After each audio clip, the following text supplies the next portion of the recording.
Hey y'all, it's Kentucky Renaissance Man. Tonight I'm sitting here looking at a piece of plywood with some weird angle on it.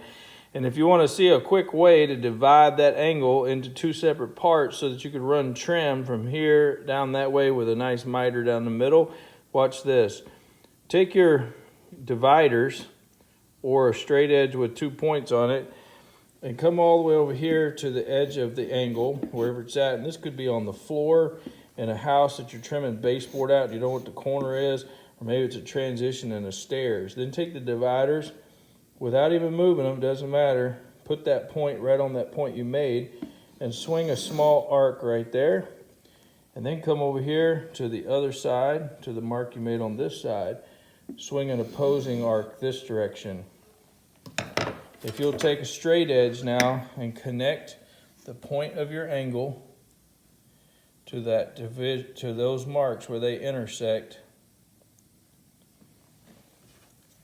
and then draw you a line right along your place.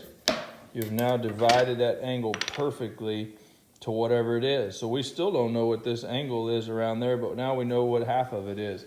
So what I like to do is take a bevel gauge